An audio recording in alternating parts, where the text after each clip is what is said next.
Good morning, ladies and gentlemen. Welcome back. Um, it looked like some good news is transpiring right now for the Big 12. And, you have your teams that are at the top and at the bottom. And when you look at the Oklahoma State being top of the conference, then Texas, and then the other teams, so on and so forth. What this means is you have Texas with the chances of being beat on their way out. Now here's the goal. We don't want none of the teams that are leaving Texas, leaving the conference, like Texas and Oklahoma, to top the conference on their way out, because it does two things. It kind of make, even though they have good teams this year,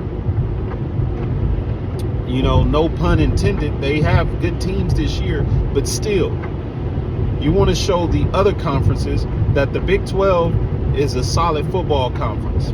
And yes, the SEC picked Oklahoma and Texas to attend their conference, but you don't let them, speak as if they're the best teams in the conference, because they're not. And it needs to show on the field.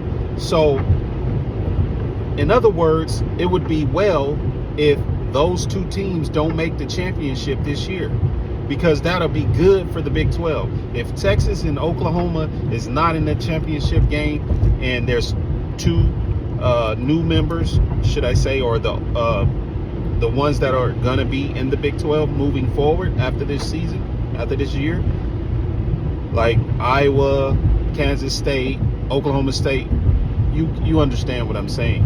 If everyone else in the conference but Texas and Oklahoma is in the championship, then that sends a message to the rest of the conference, to the rest of the college football conferences, that the Big 12 is a solid program.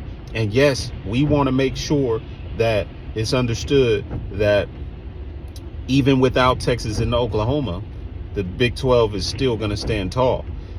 And to be honest, Texas haven't been doing anything for the past decade anyways.